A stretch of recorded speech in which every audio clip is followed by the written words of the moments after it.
Hey, everyone. Hey, Dricus, welcome to Oklahoma City. Thank you. Like you can see, I embraced when in Rome. Considering that Kamaru Usman was just competing at welterweight, were you surprised at all when you heard his name be offered? Yeah, I was surprised. I knew he was kind of in limbo after the losses, of course, and then the performance against Buckley. I was interested in what's he going to do. I knew he wasn't going to go out after a performance against Buckley. But when I think he was waiting for that welterweight shot, maybe fighting Islam, which is a great fight. But right now in that 170 division, there was just too many people on long active streaks that are putting their hands up. And, you know, for him, I said this, at 170, there's nothing he can do that's going to be better than what he already done.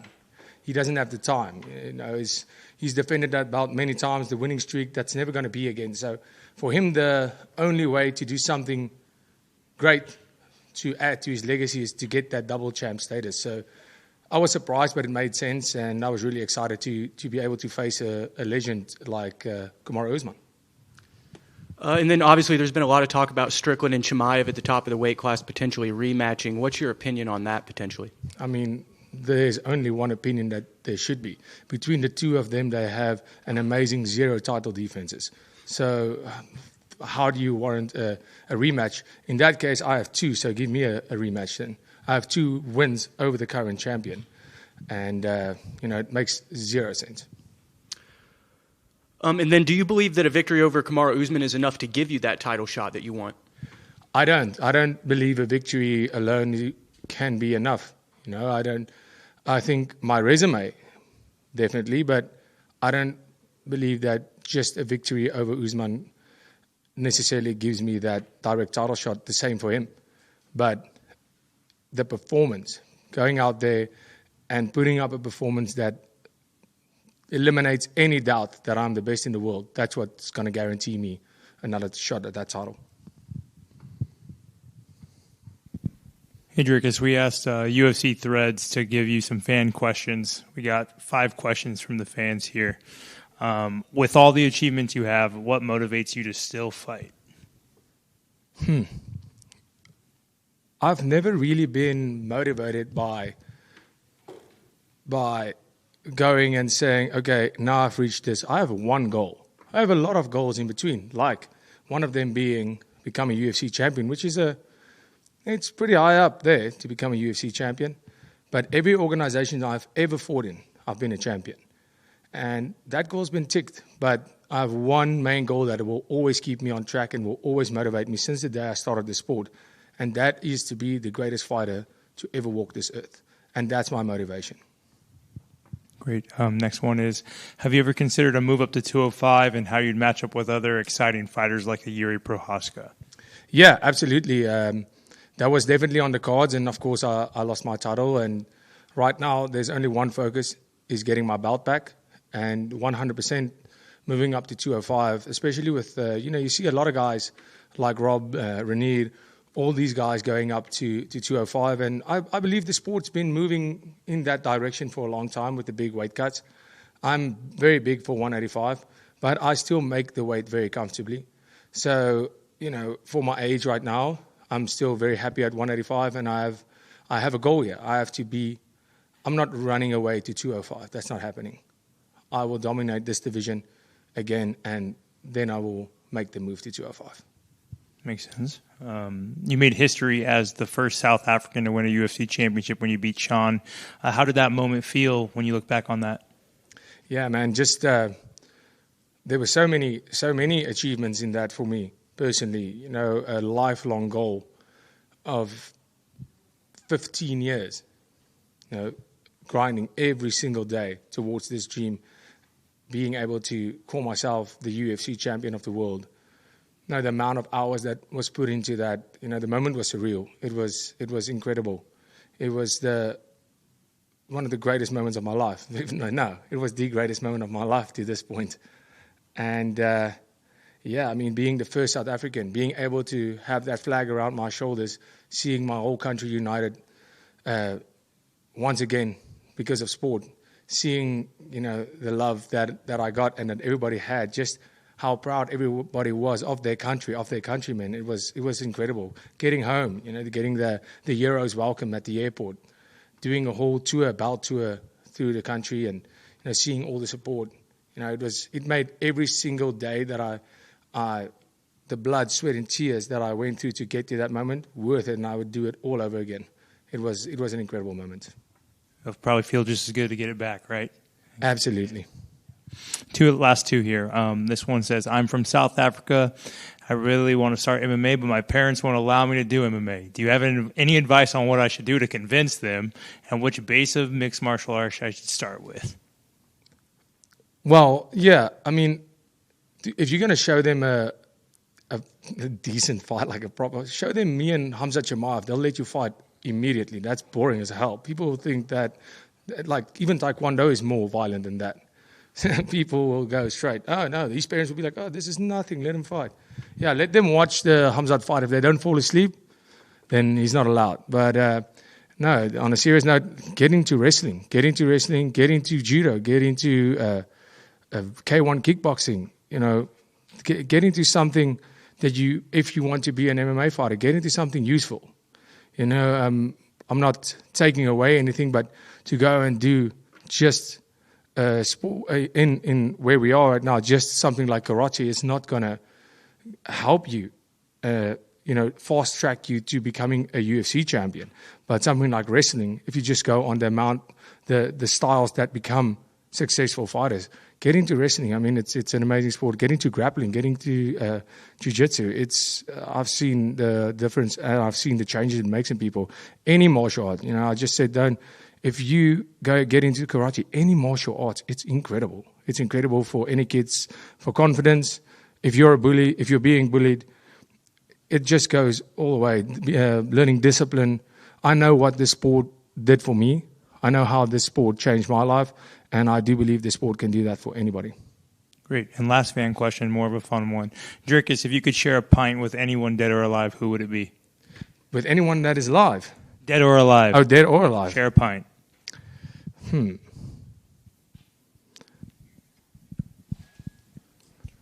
Well, I have two. They say there's a lady walking around in these halls.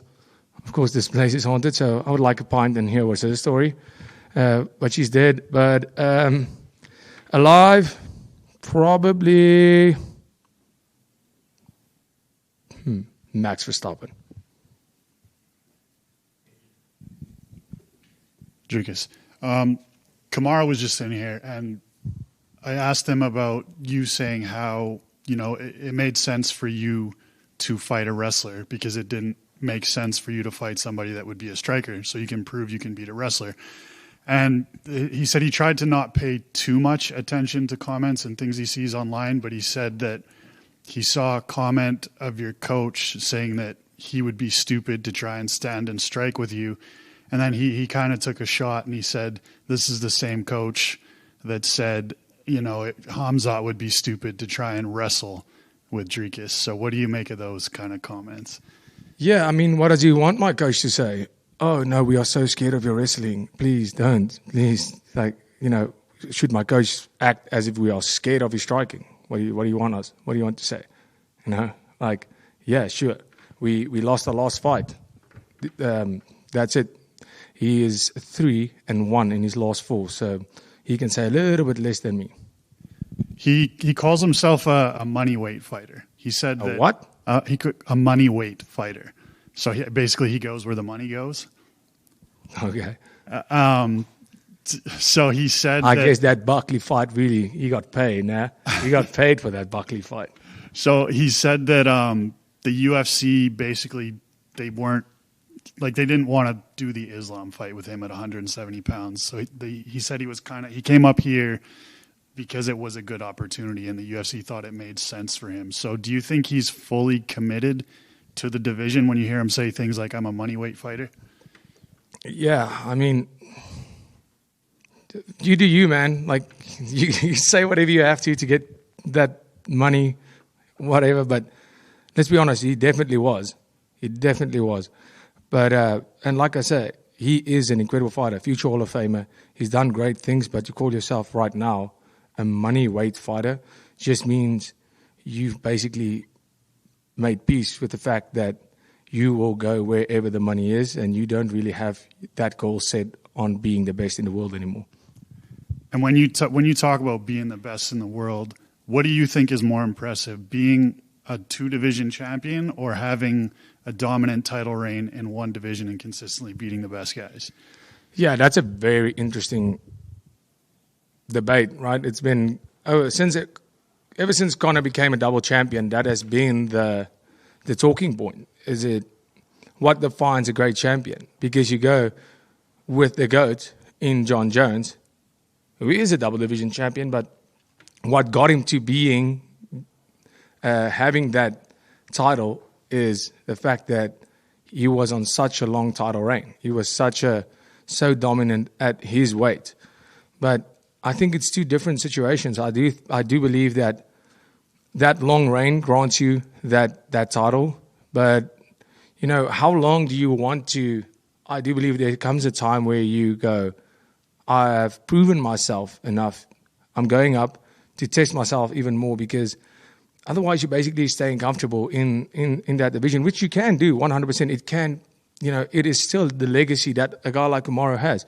And that's why I say I have all the respect in the world for him as a fighter, now going up to 185 and going to test himself against a bigger weight loss. And, that's also an achievement on its own. I can't say which one means more, but to have a dominant run in a division, going up and becoming a champion, like Islam did, I think that is what, in today's day and age, what makes a great champion. Last couple. Why do you think Nasruddin Imavov keeps getting bypassed for the title? So Imavov, I have no idea. I have no intel. I have no inside intel. I just know how this machine works. Well, you never know how it works, but you can, being part of it. The UFC don't like it when, we've seen it even with guys, Merab and Aljamain, who refuses to fight each other. I understand that point, but the UFC wants the best guys to fight each other. And that makes sense too, from a business point of view.